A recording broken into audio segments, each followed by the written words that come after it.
March 6, 1945.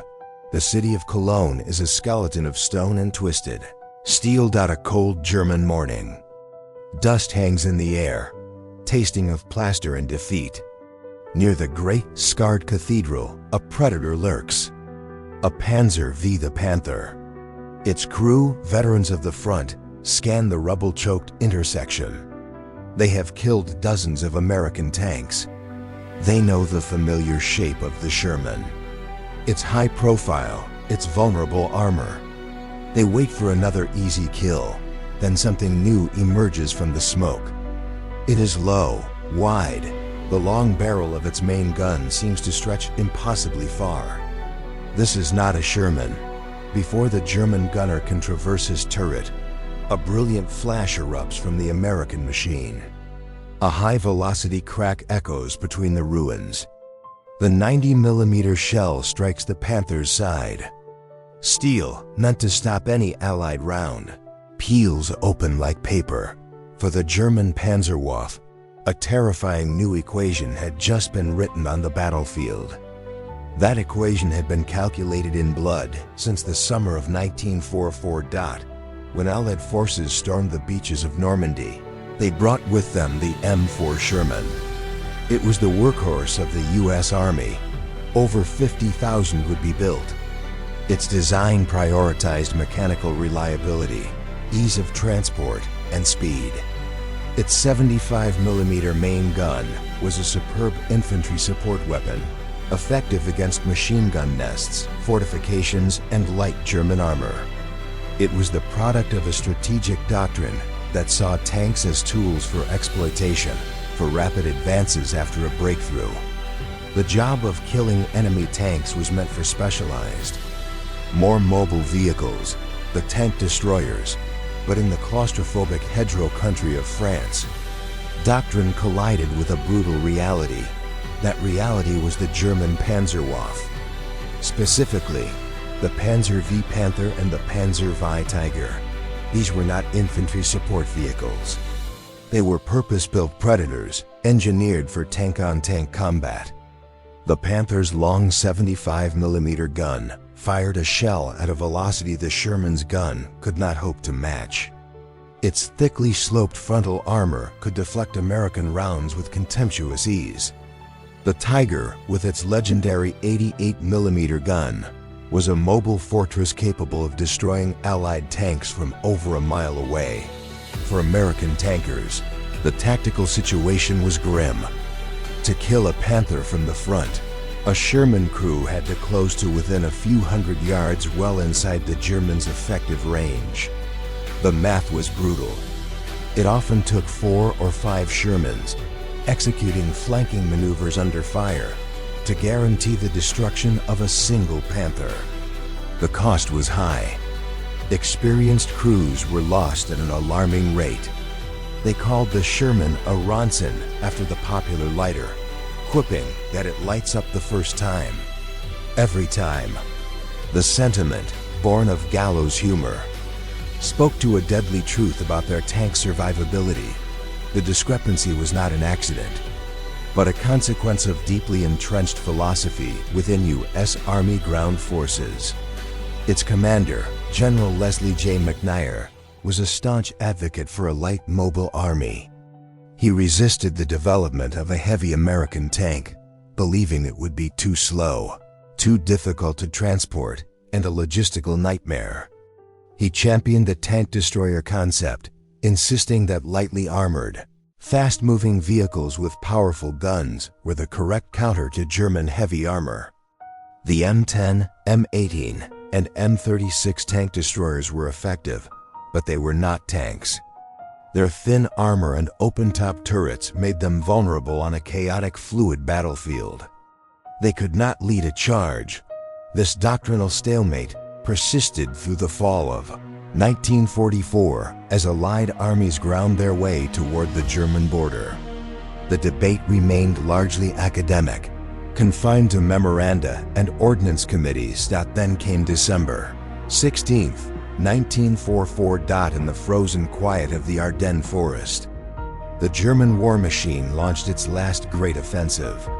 Spearheading the assault were hundreds of Panthers and the new, even more formidable Tiger II, or King Tiger, in the swirling snowstorms and desperate fighting that became known as the Battle of the Bulge. The shortcomings of the Sherman and the fragility of the tank destroyer doctrine were laid bare. American armored units were savaged. The shock of the German armored thrust reverberated all the way back to Allied High Command. The argument was over. The need for an American heavy tank was no longer a matter of debate. It was a matter of survival. The crisis forced a decision that had been delayed for years. A new tank, the T-26E3, which had been languishing in development, was rushed into production and earmarked for immediate shipment to Europe.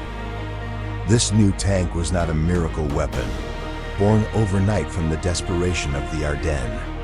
It was the T-26E3, the final product of a long and contentious development cycle that had begun years earlier. Its lineage traced back to a series of prototypes, the T-20, T-22, and T-23, all designed as potential replacements for the Sherman. These projects had produced innovative features, but none were pushed into production with any urgency. The prevailing doctrine of Army ground forces, championed by General McNair, saw no need for such a heavy, powerful vehicle. The debate over its very classification, was it a heavy tank or a powerful medium tank, created a bureaucratic paralysis that kept it off the battlefield. The Battle of the Bulge did not invent the T-26. It simply made its necessity undeniable. At its heart was the weapon American tankers had been pleading for, the M3 90mm high-velocity gun. It was a direct and potent answer to the German 88, derived from a powerful anti-aircraft cannon. The M3 could fire an armor-piercing, capped shell weighing nearly 24 pounds at over 2,600 feet per second. This projectile could punch through the frontal armor of a Panther at standard combat ranges. For the first time, an American tank crew could meet their German counterparts on equal terms, engaging and destroying them from a distance, rather than having to rely on desperate, close-range flanking attacks. The gun was mounted in a large, well-sloped cast turret, giving it a commanding presence. This firepower was matched by a revolutionary leap in protection. The T-26E3's hull featured up to 4 inches of heavily sloped armor plate on its front glacis. The turret face was even thicker. This was a machine built to take a punch from a German high-velocity gun and keep fighting. It sat low to the ground on a new advanced suspension system. Instead of the Sherman's vertical volute springs, the T-26 used torsion bars. This provided a much smoother ride over rough terrain and, crucially, created an exceptionally stable platform from which to fire its powerful main gun. A moving T-26 could bring its weapon to bear with a speed and accuracy the Sherman could not match. The trade-off for this immense increase in armor and firepower was mobility. The T-26E3 weighed in at over 46 short tons, nearly 15 tons heavier than a late-model Sherman. It was powered by the same Ford GAF V8 gasoline engine as the later Shermans, an excellent and reliable power plant, but one that was now tasked with moving a much heavier vehicle. Its top speed was lower and its cross-country performance could be sluggish. It was paired with a modern Torque-matic transmission, which made the complex job of driving the heavy machine far easier than in its German counterparts. But to its critics, the T-26 was too slow, a confirmation of the logistical fears that had delayed its development for so long. To validate the new design and develop tactics for its use, a special technical mission was dispatched to the European Theater of Operations. Codenamed the Zebra Mission, its purpose was to test the first production tanks under the harshest conditions possible, frontline combat. In January of 1945, the first 20 T-26E3s were unloaded at the port of Antwerp, Belgium. They were immediately assigned to veteran units in the U.S. First Army, the 3rd and 9th Armored Divisions. The crews, many of whom had lost multiple Shermans in the brutal fighting since Normandy, looked upon the new machines with a mixture of awe and professional skepticism. They were larger, more complex, and far more powerful than anything they had ever operated. Training was brief and intense, conducted just behind the shifting front lines. These first combat models would soon be officially designated the M26 heavy tank, named in honor of General of the Army's John J. Pershing, commander of the American Expeditionary Forces in the First World War. The name was fitting, a nod to a legendary American general for a tank that was intended to restore American armored dominance on the battlefield. As February of 1945 bled into March, the newly trained crews moved their Pershings up to the front, the chill of the European winter clinging to their thick steel hides. The theory was over. The long years of development and debate were finished. For the men inside these machines, the technical specifications and doctrinal arguments were now irrelevant. All that mattered was the answer to a single, pressing question: how would it perform when the shooting started? For the American tanker, the M26 Pershing was more than just a new machine. It was a profound psychological shift. For months, they had been the prey. They had learned the bitter art of the underdog, how to use speed and numbers to overwhelm a technologically superior foe. They knew the hollow clang of a German 88mm round striking their turret, the sickening lurch of a penetration, the desperate scramble to escape a burning Sherman. Every advance was measured in nerve and luck. The Pershing changed the emotional landscape of the war. Climbing into its wide, low hull was like stepping into a different reality. The sheer thickness of the armor felt different. The deep growl of the V8 engine moving 46 tons of steel felt different. And the gun. The long, perfectly balanced 90mm M3 was the great equalizer. It gave them reach. It gave them punch. For the first time, they could stop, acquire a target, and fire with the cold confidence that their first round would be lethal. The gallows humor of the Ronson began to fade, replaced by a quiet, professional assurance. They were no longer just supporting the infantry. They were hunters again, capable of seeking out and destroying the most dangerous predators on the battlefield. This newfound confidence was a weapon in itself, an intangible but critical factor in the final push into the heart of Germany. From the cupola of a Panther, the battlefield was a familiar lethal chessboard. The German Panzer commandant was a master of the game. He knew every piece, every move. He knew the high, boxy silhouette of the Sherman, the muzzle velocity of its 75mm gun, the exact angle at which his own frontal armor rendered it useless. He knew the thinly armored M10 and M18 tank destroyers, recognizing them instantly and prioritizing them as targets. This knowledge was his shield, as vital as the thick steel plates surrounding him. The appearance of the Pershing rendered that experience obsolete. The first sighting was one of confusion. The low profile was unfamiliar. The long gun was menacing, reminiscent of their own high-velocity cannons. Was it a new British design? A modified Panther captured by the Americans?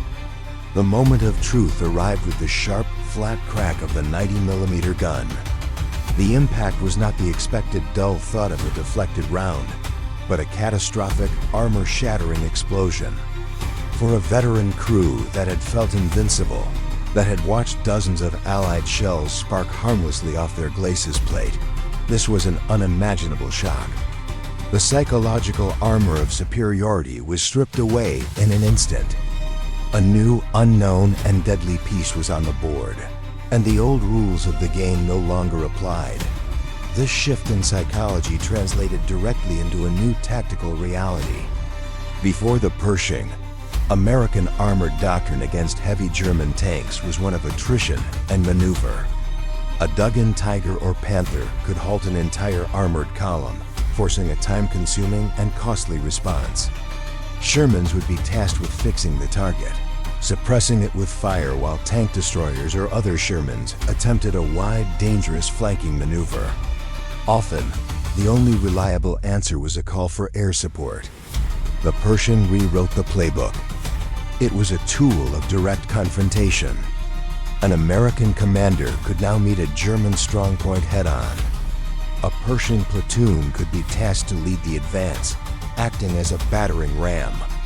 Its heavy armor could absorb punishment, and its powerful gun could eliminate the threat from a safe distance, allowing the more numerous Shermans to swarm through the gap it created. This restored the tank to its intended role as a breakthrough weapon. It allowed for a more aggressive, faster-paced advance, reducing the reliance on external assets like fighter bombers. The M26 didn't just give the Americans a better tank. It gave them back the tactical initiative. This new potential would be tested almost immediately in a series of sharp, brutal encounters along the Roe River. For the mechanics and ordnance crews of the U.S. Army, the Pershing presented a different kind of challenge. They were masters of the Sherman, a machine they could practically disassemble and reassemble in their sleep. Its parts were plentiful, its quirks well known. The M26 was an entirely different beast. Its sheer weight, over 46 tons, strained the limits of their equipment. The standard M32 tank recovery vehicle, built on a Sherman chassis, struggled to tow a disabled Pershing from the thick European mud. Bailey bridges, rated for the lighter Sherman, groaned and buckled under its passage. The Ford GAF engine, a reliable power plant in the M4, was now tasked with moving a vehicle 15 tons heavier. It ran hotter, consumed fuel at an alarming rate, and placed immense stress on the transmission and final drives. The advanced torsion bar suspension, while providing a superior ride, was far more complex to repair in the field than the Sherman's simple vertical volute springs. Every M26 that went into combat was a precious, almost irreplaceable asset. Keeping it running was a constant, grueling battle fought with grease guns and wrenches and freezing. Muddy workshops just miles behind the front line. The crews learned on the job, improvising fixes and developing new procedures under the relentless pressure of the advance. The Pershing's combat effectiveness was directly tied to the skill and exhaustion of these unsung mechanics. From the perspective of German intelligence, the first reports were fragmented and confusing. A Panther crew, survivors of a sudden violent engagement, described a low, wide American tank with a gun as long as their own. Another report from a different sector mentioned a vehicle that shrugged off a hit from a Panzer IV's long 75mm cannon, a round that would have sliced through a Sherman. Was it a new British design? A heavily modified American prototype? Or perhaps a captured German tank turned against them? The Fremdheer West, the German military intelligence branch for the Western Front, began to piece together the puzzle. The sightings were too consistent to be isolated incidents. Sketches were drawn based on eyewitness accounts. The profile was unmistakable: a new purpose-built heavy tank.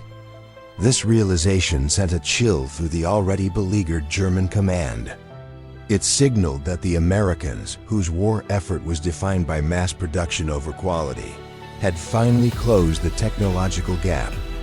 The Panzerwaffe's long-held advantage in firepower and protection was now directly challenged. For German tankers, who had relied on this superiority to offset the Allies' overwhelming numbers, it was a devastating psychological blow. The myth of the invincible Panzer was crumbling. Tactical bulletins were quickly drafted and disseminated, warning crews of the new threat.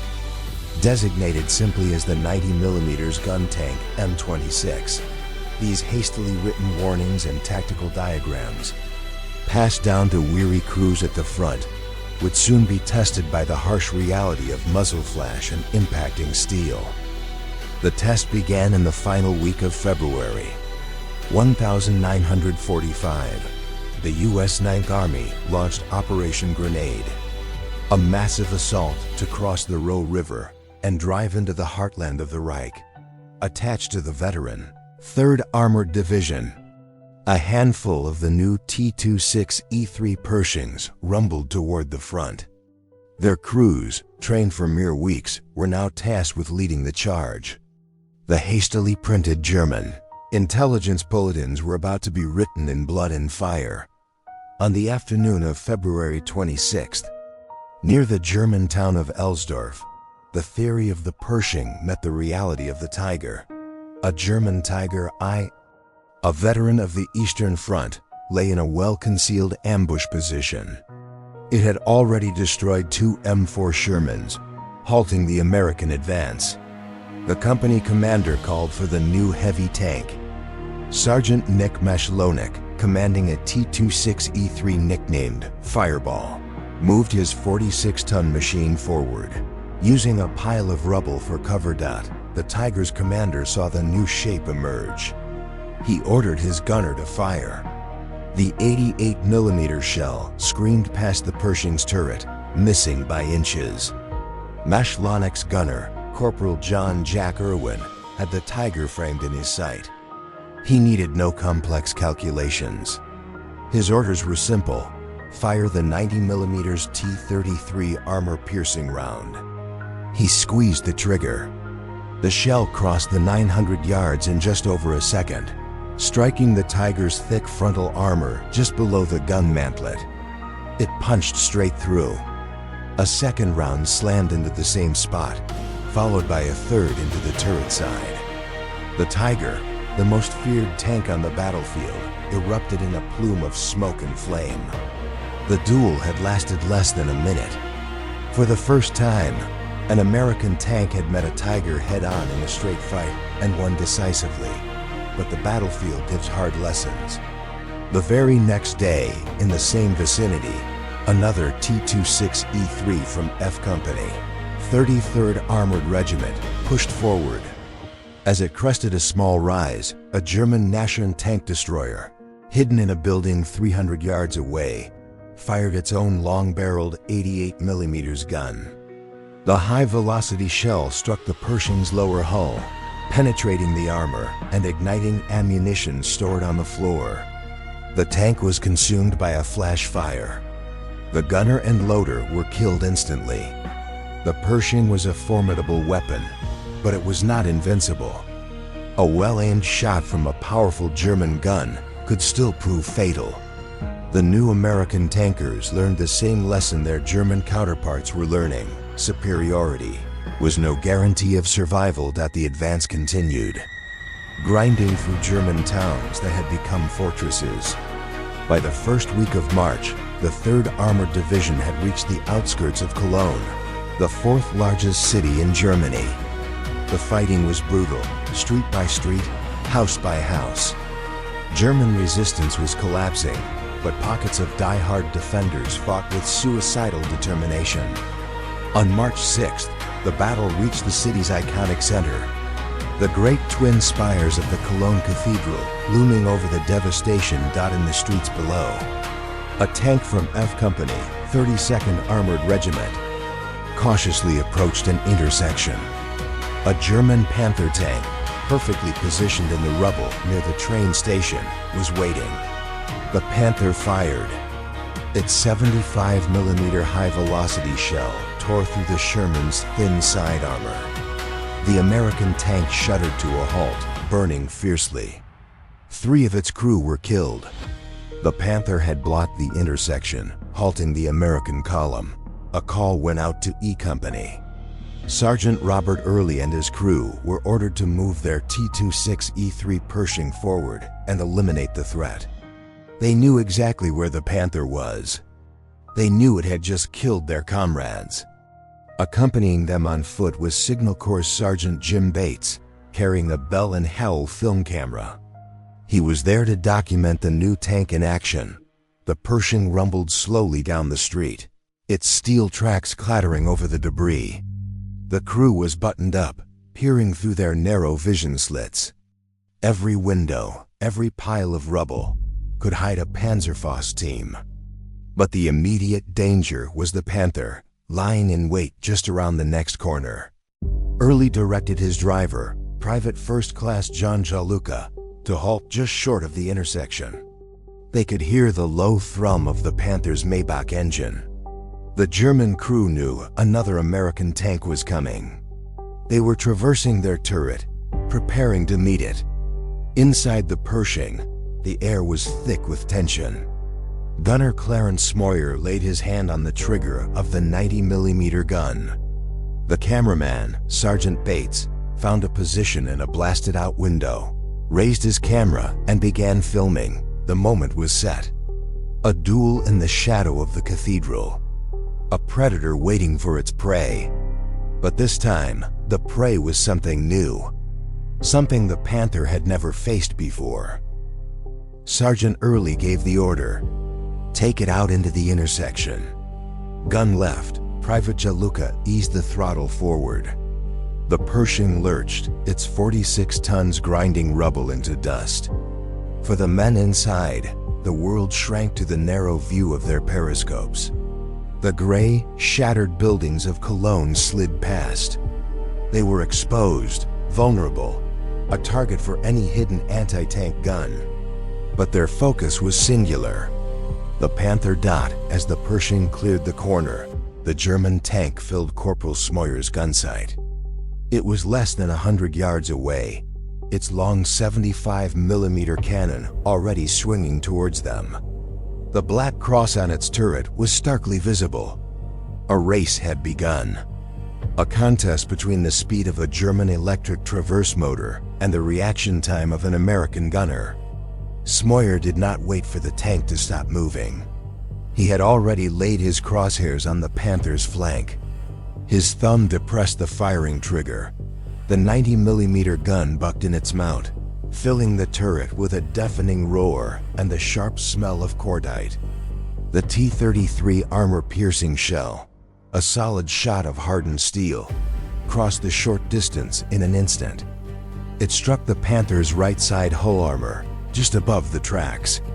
The 4.5 inches of steel plate, designed to defeat a Sherman 75mm round, offered little resistance.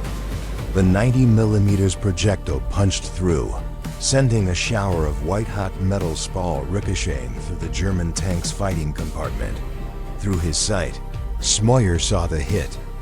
Debris flew from the point of impact. But the Panther was not yet dead. Its gun was still turning. In the chaos of armored combat, a single hit was never a guarantee. The loader, his movements a blur of practiced efficiency, had already slammed a second AP round into the breech. The block slammed shut. Up! He yelled.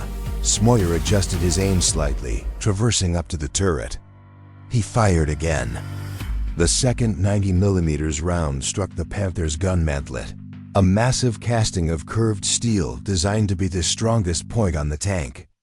The American shell gouged a deep crater in the armor, shattering the German gun's optics and likely stunning the crew inside. The Panther's long cannon stopped its traverse. It was crippled, but it could still be a threat. The loader rammed home a third round. Smoyer fired one last time. This shell hit the Panther's rear hull, penetrating the engine compartment and slicing into the ammunition storage. The result was instantaneous and catastrophic. A brilliant orange flash erupted from the Panther's open hatches, followed by a thick column of greasy black smoke. The duel was over. It had lasted less than 20 seconds. The Pershing's crew watched, the tension in their own turret slowly draining away. Two figures, their uniforms alight, scrambled from the Panther's turret and commander's cupola. They tumbled to the cobblestones, frantically trying to beat out the flames before disappearing into the ruins. The American tank sat in the intersection, its own engine rumbling, a silent victor in the shadow of the cathedral. The path forward was clear. Sergeant Bates kept his camera rolling, capturing the grim aftermath. The burning hulk of the Panther, the smoke drifting towards the sky. He had not just witnessed a tank duel, he had recorded it.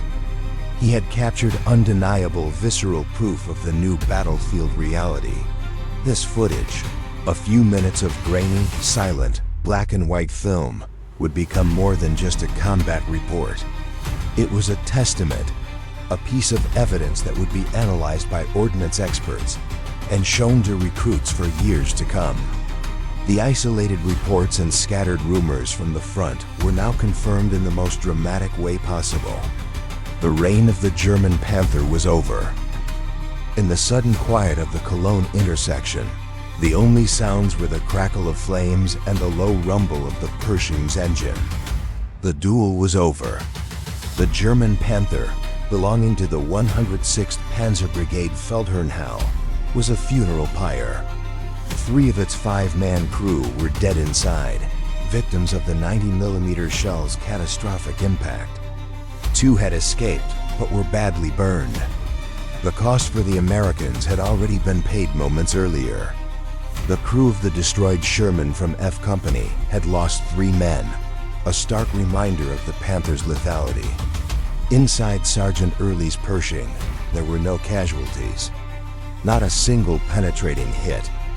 The half-inch thick steel plate welded to their gun mantlet as an expedient up-armor package was untouched.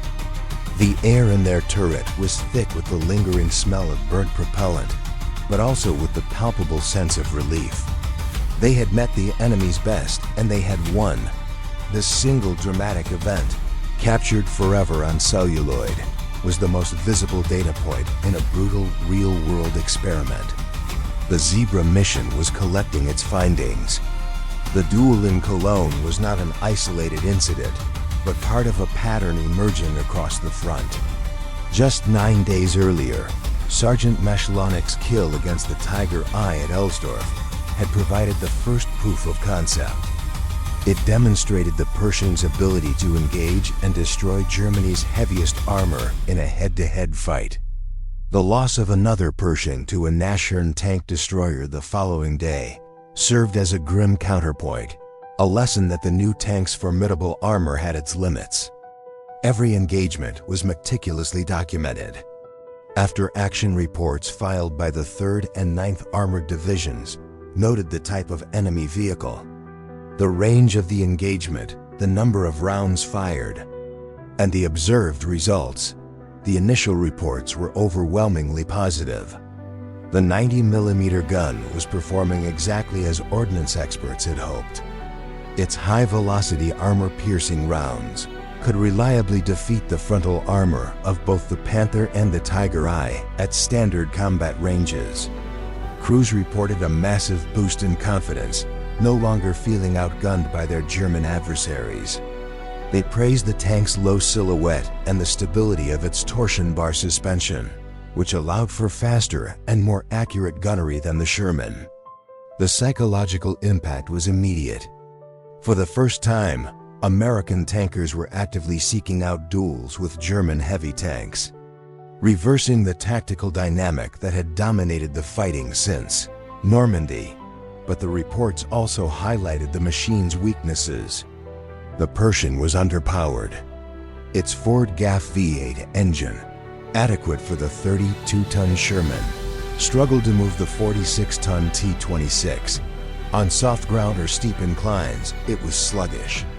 Fuel consumption was enormous, complicating logistics for divisions already stretched thin. The sheer weight of the vehicle strained recovery vehicles and posed a constant threat to temporary bridges. These were the exact concerns General McNair had voiced for years, the logistical realities that had kept the tank from the battlefield. The Zebra mission's findings were therefore twofold. The Pershing was a resounding tactical success, a true tank killer, but it was also a logistical burden. The stories of these first encounters, backed by the stark evidence of combat reports and Sergeant Bates's dramatic film, began to spread. They traveled from the tank crews on the line to the division headquarters, and then across the Atlantic to the Aberdeen Proving Ground and the Pentagon. The debate was no longer about whether the United States needed a heavy tank. The evidence was burning in the streets of Cologne.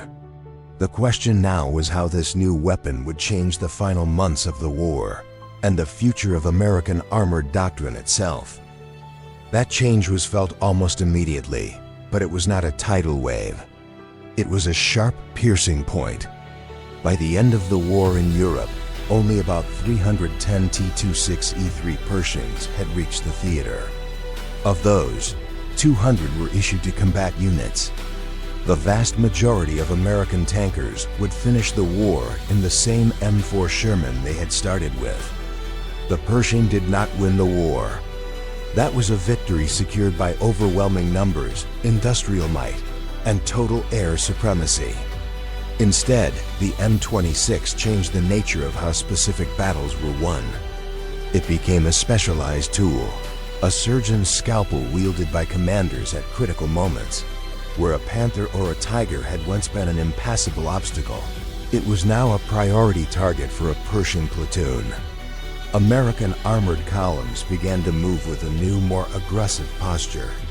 The Pershings were used as spearheads, tasked with punching through the toughest German defenses to create an opening for the more numerous Shermans to exploit. On March 7, 1945, this new tactical reality played a decisive role in one of the war's great strategic prizes.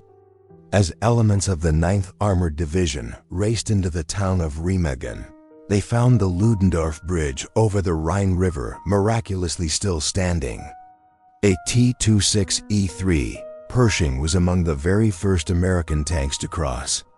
Its heavy armor and powerful gun providing crucial fire support against German defenders, desperately trying to demolish the structure. It was a role a Sherman could have played, but the presence of the Pershing gave the American commanders the confidence to push across the bridge. Knowing they had a tank that could handle any German armor that might be waiting on the far bank, the technological escalation did not stop there. One experimental T-26E4, nicknamed the Super Pershing, was sent to Europe for combat testing. It was armed with a new, extremely high-velocity T-15E1 cannon, designed to counter the massive frontal armor of the German King Tiger. In April, near the city of Dessau, this lone tank engaged and destroyed a German heavy tank, believed to be a King Tiger, from over a mile away, proving the concept of American technological dominance. For the German Panzerwaffe, now a shadow of its former self, these encounters were final, demoralizing blows. Their last remaining advantage, the quality of their heavy armor, had been decisively erased. Their myth of invincibility was shattered, replaced by the grim reality of a foe that could not only outproduce them, but now outgun them as well. The most profound impact of the Pershing, however, was not on the final battles of World War II, but on the decades of military thinking that followed. The success of the Zebra mission was the final nail in the coffin for the U.S. Army's tank destroyer doctrine. The war had proven, unequivocally, that a tank was the best weapon to kill another tank. The idea of splitting anti-tank and infantry support roles between two different types of vehicles was abandoned. The future belonged to a single machine that could do it all. The Pershing, with its balance of firepower, protection, and mobility, was the prototype for this new concept.